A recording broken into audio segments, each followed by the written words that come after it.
Em pronunciamento no segundo Fórum sobre as Violações de Direitos após o 8 de janeiro, promovido pela Associação dos Familiares e Vítimas do 8 de janeiro, a ASFAV, Ludmila Lins Grilo, juíza aposentada compulsoriamente por ter manifestado opiniões conservadoras, alertou sobre o acordo de não persecução penal que passou a ser oferecido às pessoas que foram presas em massa, a mando do ministro Alexandre de Moraes do Supremo Tribunal Federal.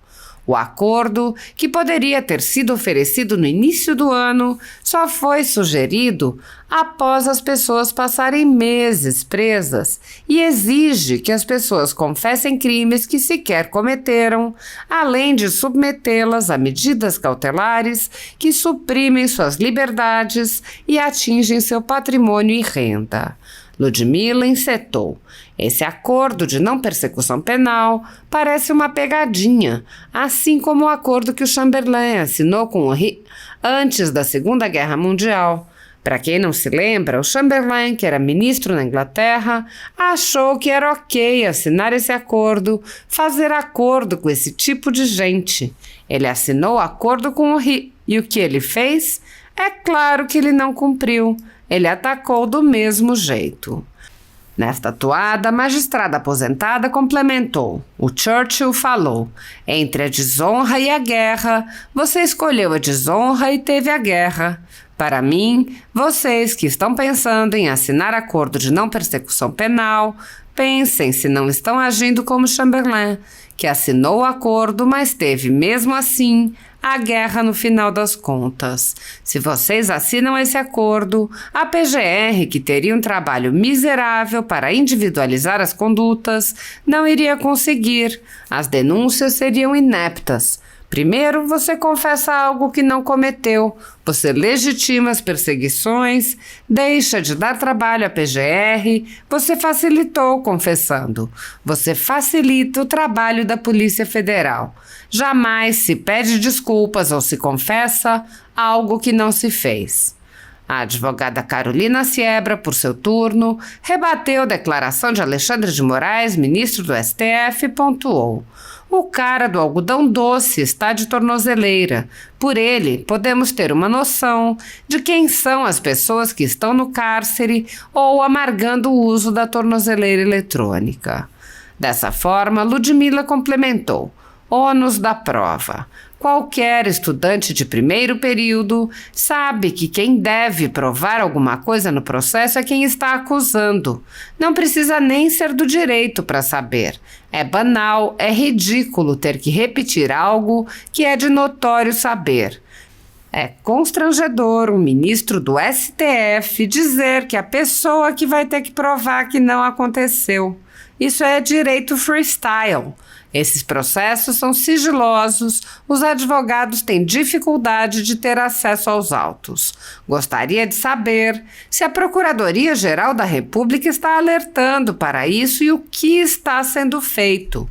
No futuro, quando a ditadura for desvendada, a gente vai querer saber qual foi a atitude da PGR diante de todas essas violações por parte da Suprema Corte.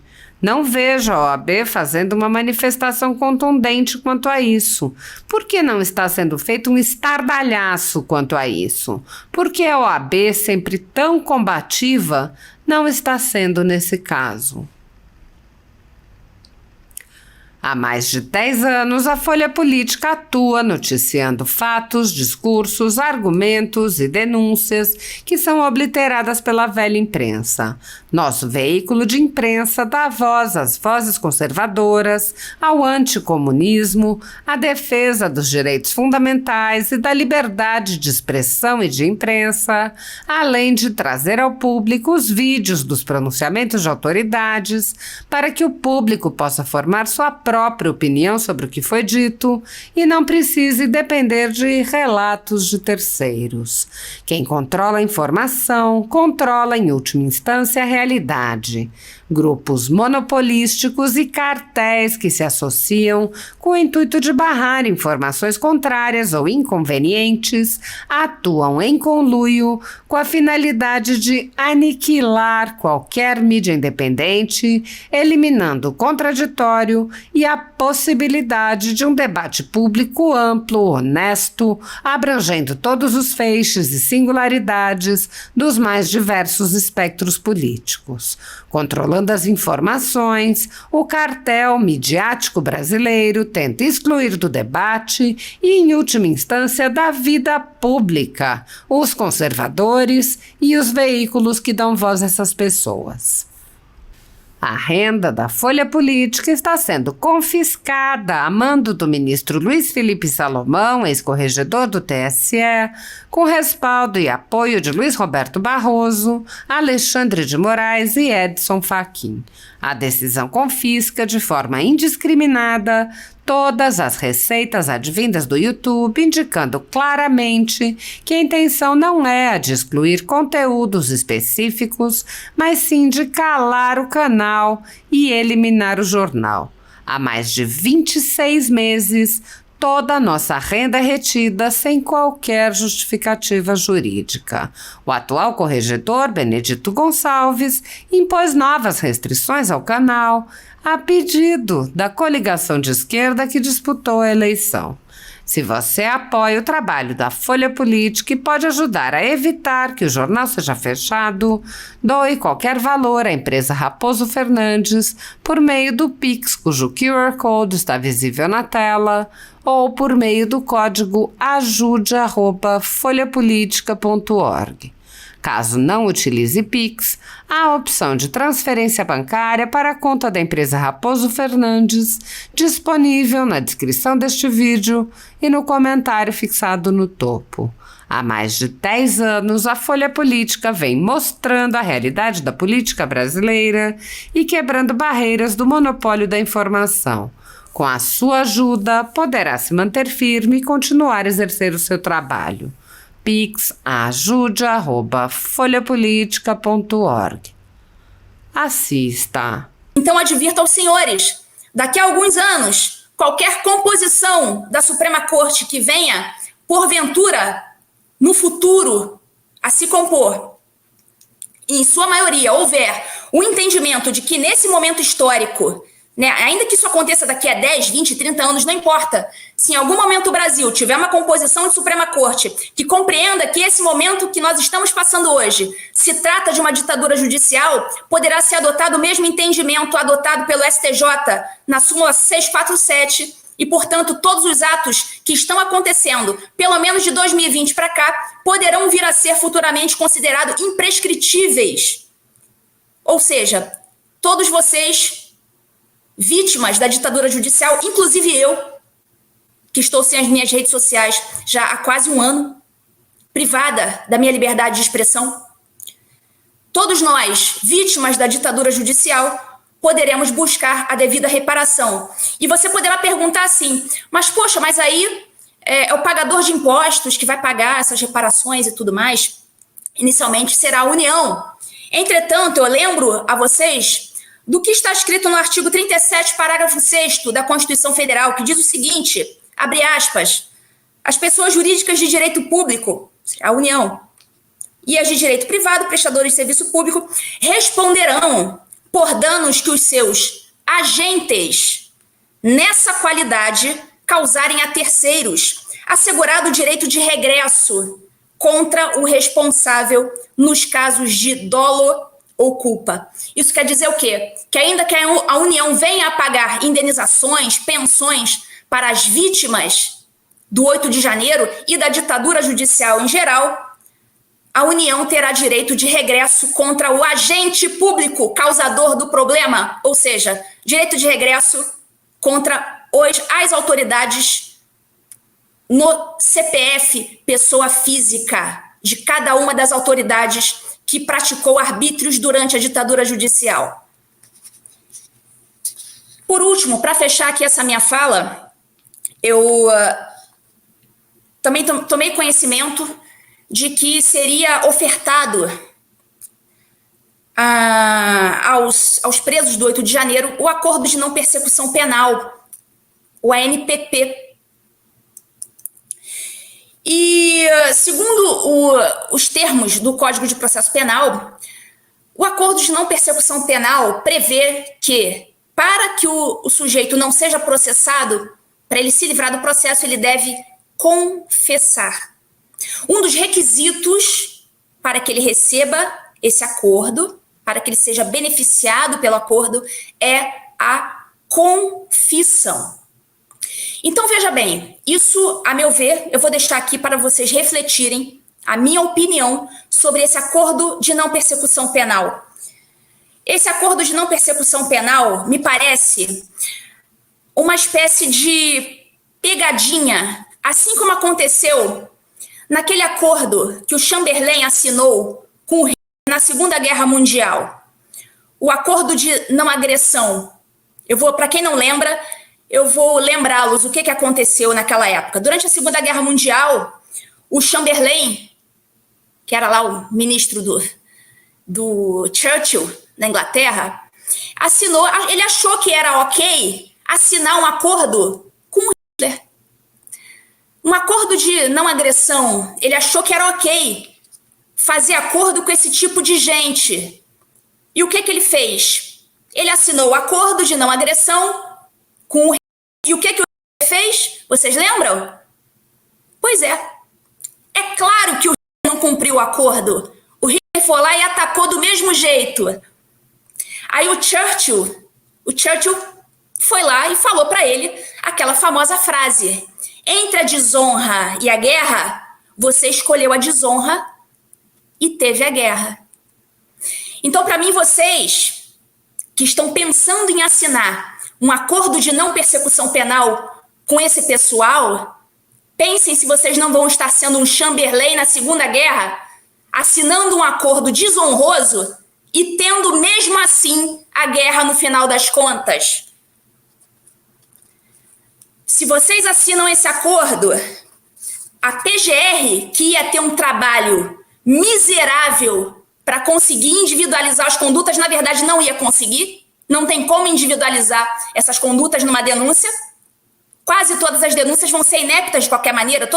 Quase todo mundo vai ser absolvido ao final. A PGR, você assinando um acordo desse, primeiro, você confessa algo que você não cometeu, você legitima as perseguições, você deixa de dar trabalho à PGR, que ia ter que ter um trabalho miserável para individualizar a conduta, não vai precisar individualizar nada, porque você já facilitou o trabalho deles confessando. Você facilita o trabalho da Polícia Federal, que não ia conseguir individualizar sua conduta, mas você já facilitou confessando algo que você não fez. Você vai legitimar o Supremo Tribunal Federal, que vai dizer, tá vendo? Olha quantas pessoas confessaram. Então nós fizemos certo. Jamais se pede desculpas por algo que não se fez, e muito menos se confessa algo que não se fez. Não sejam Chamberlains na Segunda Guerra Mundial. Era o que eu tinha para dizer para vocês. Obrigada por assistirem. Boa noite.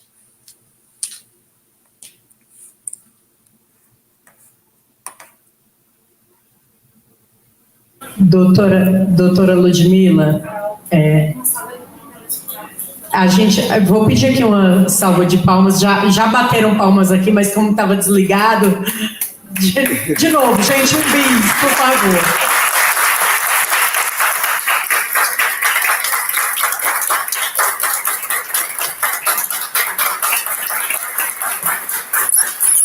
Obrigada.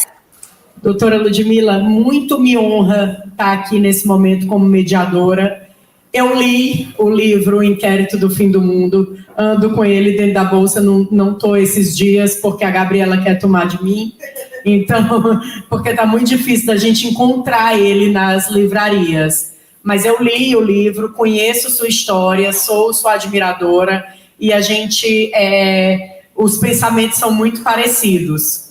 E aí eu anotei alguns pontos aqui para a gente falar aqui e debater sobre. O cara do algodão doce é o primeiro ponto deles. O cara do algodão doce ficou preso. Ele foi preso também, junto com os outros. O cara do algodão doce está de tornozeleira esse tempo todo.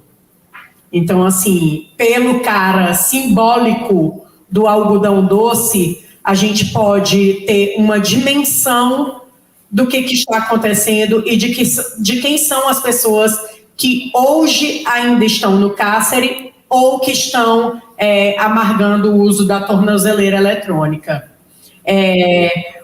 Sobre as denúncias, o ministro Alexandre de Moraes esteve no evento da revista Piauí e ele disse que quem fala de individualização das condutas não entende nada de direito penal.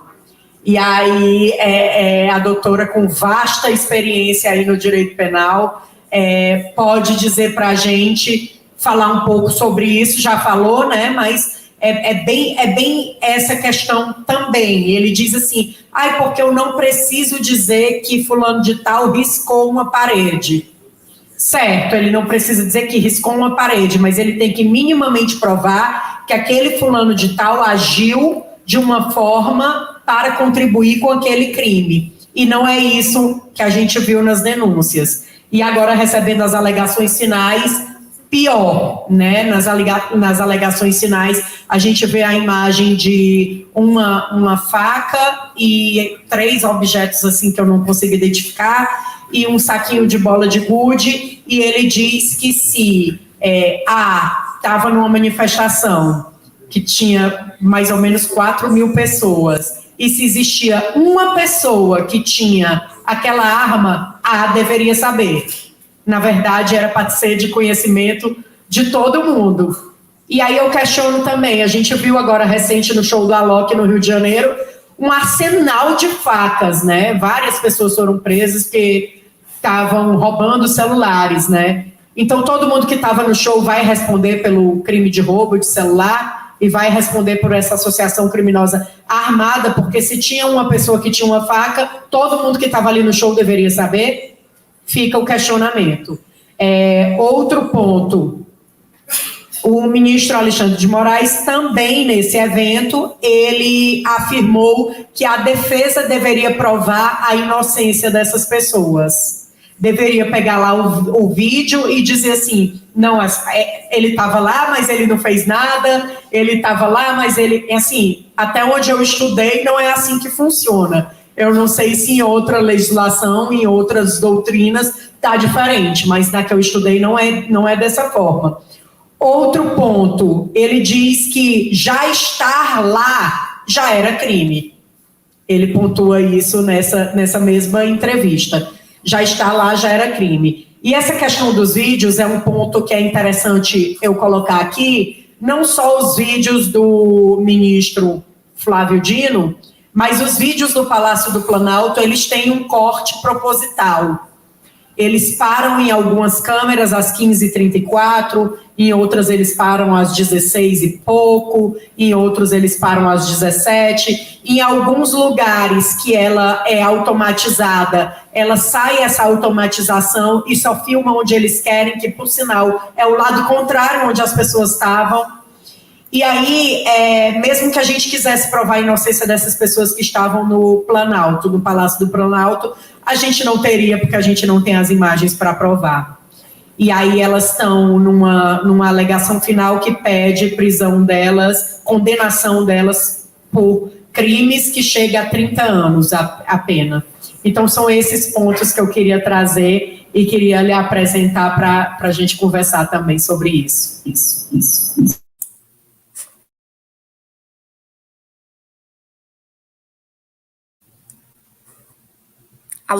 Alô, tô com a palavra? Tá. Você lembrou aí, doutora, algo que eu esqueci de falar, e você lembrou muito bem, que foi sobre essa coisa do ônus da prova. Qualquer estudante de primeiro período de direito penal, que está engatinhando no direito penal, sabe que quem deve provar alguma coisa no processo é quem está acusando. E qualquer pessoa sabe disso, acho que não precisa nem ser do direito para saber algo tão básico, tão banal. Chega a ser banal, chega a ser ridículo ter que repetir algo que é de notório saber. E chega a ser constrangedor, né, ouvir um ministro do Supremo Tribunal Federal dizer que é o preso que vai ter que provar que algo não aconteceu? Mas que história é essa? Isso é o chamado direito freestyle. É o direito, é o estilo livre. Faço o que eu quiser da minha cabeça. Que se dane o processo penal. É isso que está acontecendo. Que história é essa? E eu quero saber, esses processos são todos sigilosos, a gente não fica sabendo o que está acontecendo. Pelo que eu fico sabendo também, os advogados têm muita dificuldade em ter acesso aos autos, assim como nos outros inquéritos do fim do mundo que rolam por aí. Eu gostaria de saber se a Procuradoria-Geral da República está alertando para isso e, diante desse tipo de conduta, o que está sendo feito. Porque para o futuro aí, né, quando a ditadura for desvendada, mas fica tudo mais claro e mudar a composição, enfim, com o passar dos anos, a gente vai querer saber qual que foi a atitude da Procuradoria-Geral da República diante de todas essas violações por parte da Suprema Corte. Até porque cabe ao Procurador-Geral da República denunciar ministros do Supremo Tribunal Federal. Quero saber se isso está sendo feito. Eu não sei, porque eu não estou acusando de omissão, porque eu não sei se isso está sendo feito e eu não estou sabendo. Mas eu realmente deixo essa reflexão aí. O ônus da prova para o réu é algo assim, é algo tão absurdo. E é tão absurdo, que eu não vejo a OAB fazendo uma manifestação contundente em relação a isso. Quando existe qualquer violação no juízo de primeiro grau, se um advogado não consegue acesso aos autos, assim, eles, com toda razão, né, fazem aquele estardalhaço e tal. E por que esse estardalhaço, tão comum na primeira instância, não está sendo feito perante o Supremo Tribunal Federal? Essa pergunta também até agora não foi respondida. Por que está se fazendo vista grossa para essas violações, inclusive das prerrogativas dos advogados? Os advogados não estão tendo acesso aos autos de forma integral? O que está acontecendo? Por que a OAB, que é sempre tão combativa, não está sendo nesse caso? Então, a gente está aí diante dessa fase do direito freestyle sendo utilizado, ou seja, a Constituição é jogada para escanteio, as leis são jogadas para escanteio, eu faço o que vem à minha cabeça e o réu que se vire. Então, eu gostaria de saber, cadê a OAB para falar sobre as suas prerrogativas, dos seus advogados e os direitos dos réus, e não precisarem produzir prova para desfazer as acusações das quais eles estão sofrendo, Então, isso é algo muito sério, foi muito bom você ter tocado nesse tema, doutora. Obrigada, doutora Ludmila. Realmente, a gente já peticionou várias vezes para a OAB e nada, né? A OAB se mantém calada por interesses pessoais